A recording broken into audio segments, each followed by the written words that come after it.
Introducing Numbers by Rachel Ward. Brought to you by Worldwide Studios Incorporated. Viewer discretion is advised. Oh, hey, I didn't see you there. But little introduction about the book. It's about these two high schoolers who are in the projects of London, and they go through this crazy journey together. And Numbers, it's about a girl named Jem who sees these numbers in her head, and these numbers represent death dates of people she makes eye contact with, and together her and Spider just go through this crazy ups and downs together. All right, so the first few chapters are just Jem going to high school. It's a regular student going to high school, and she meets this boy Spider, who's in characteristics he's really tall, black, or I'm sorry, African American, and really skinny. So kind of like a Slenderman looking kind of. Slenderman, yeah. And they meet, and what's funny is that she's very, not antisocial, but very Lonely. very lonely. Yeah, she's very hidden of herself she isolates herself from society, as I would say, or from what I think of what this book is trying to say, because she really doesn't like to interact with other people. But once she meets him, she and him kind of get along, but they have their differences. They have a lot of differences. And afterwards, Spider invites her over to his Nan's house. Nan, as in his grandma. And her name is Val.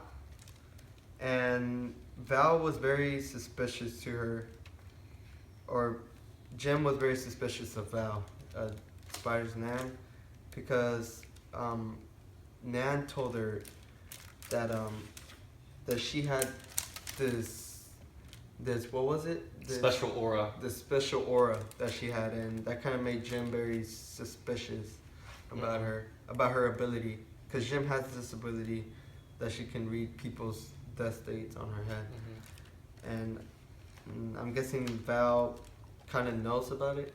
Yeah. But Jem is very suspicious about her. But yeah. So the first major part in Numbers is when Jem and Spider follow this hobo. And they follow this hoe because Jem thinks, or she sees his number, which is his death date. So her curiosity got the best of her and decided to follow this hobo. And by the way, the death date of the hobo was the day they were following him. And he got ran over. Sadly, he got ran over. But it was already predetermined by the death date Jem saw in her head. And that was very significant because she knows that that ability is very powerful. And so she knows that it is true that those death dates are accurate. And later on, she's going to figure out that many people are going to die as they go through this journey together, her and Spider. So the second main part in the story is when Jem and Spider are hanging out together because they've been tired of school and stuff. So they went to downtown to like a local carnival that was going on in their city. And at this carnival, Spider started to start acting crazy because the rides were really expensive and he was getting mad. So he started to draw a scene to himself and Jem. But while he was drawing the scene to himself, people started to look in their direction. So when this happened, Jem got a look into a few of the people's eyes and saw their death dates. And again, their death dates were on the same exact day she saw them. So after that, she slapped Spider in the face and told him to run with her. So he did. And as they got to a bridge a little bit away from where they just were, Spider was like, why'd you do this? Why are we running over here? And soon after, the London Eye exploded and everyone was just in panic. This scene was significant because this is when Spider realized Jem had a unnatural power that she had. An innate power, a power within. And also, this is the start of their relationship. This is really a turning point in the story where Jem and Spider kind of work together now from there on.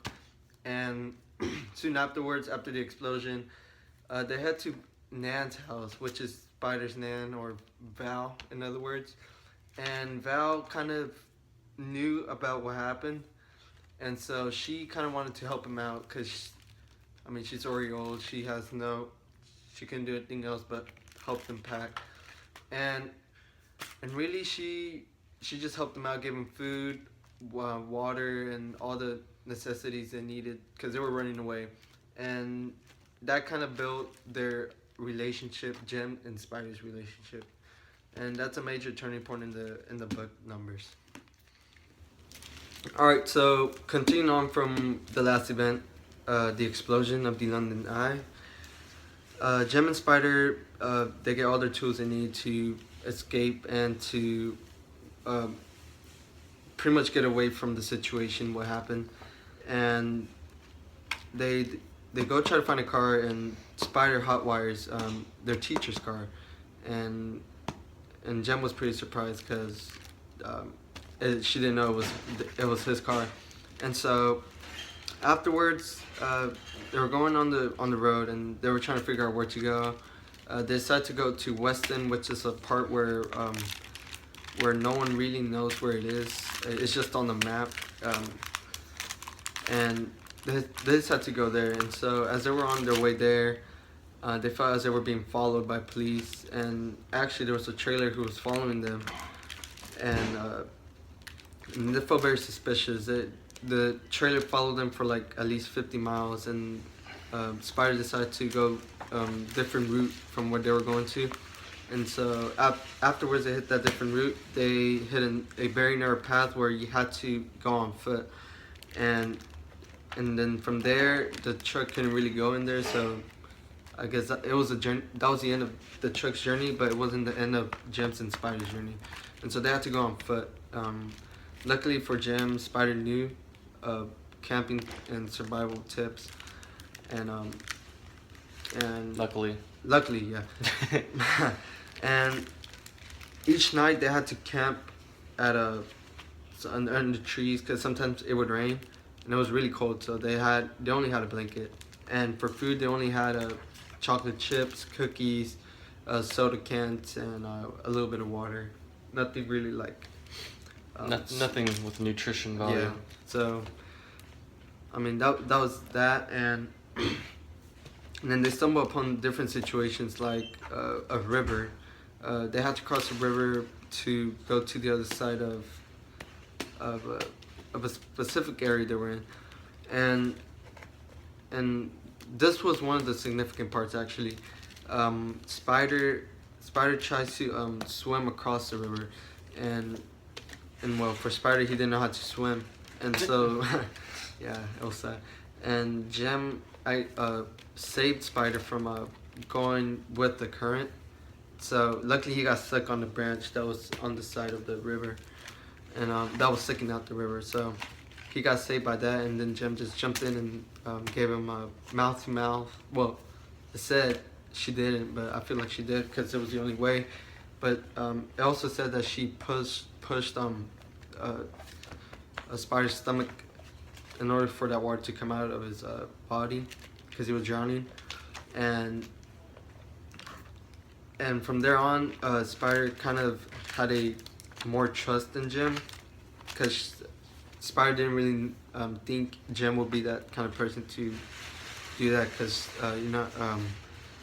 because Spider always viewed her as kind of shy and really isolated, so he didn't really think she would have the ability to do that. So afterwards, Jem saved Spider's life, and they gain trust within each other. And afterwards, they go on where they need to be going, and they find a secret place where they wouldn't be found. And one day they left that place, and Tattoo Face was chasing him, and Tattoo Face is associated with Bass. And at the beginning of the story, Bass and Spider had a thing with each other, with drugs and money. And because of Tattoo Face, he's chasing them down of the money Spider stole from them. And so that happened. They started to fight. Cops came. Cops captured Tattoo Face. Spider fled the scene, and Jim fled as well. They met back at the place where their secret hiding place, and so Spider said he will come back real quick, but days passed and he didn't come back. So Jim had to do her own thing and walk on. And afterwards, Jem met a friend who helped her out, and it was a stranger, random stranger. That stranger was Brittany. Her name is Brittany. She says she looked up to her as a role model, not because of what she did, but of her as character, I would say. And Brittany helped her out a lot. She gave her food. She gave her a bed to sleep in. Pretty much let her in her own house. And afterwards, Jim had to leave because her dad was a cop, so she was worried about that. And Jim fled to a church where the rectors helped her out. They kind of talked to her about her situation, and that's when Jim kind of just talked about her feelings and kind of what was going on with her. I can't take this anymore. The numbers, it's life. I just can't do it. Jim, don't do it. I love you too much. Please, do it for us. Don't do it. Please. You know what, Spider? You're right. Let's go home. There you go, Jim. I love you. Let's go. Oh. Spider, no! After this tragic event, 5 years later, I'm a mature woman with my son, Adam. Mommy.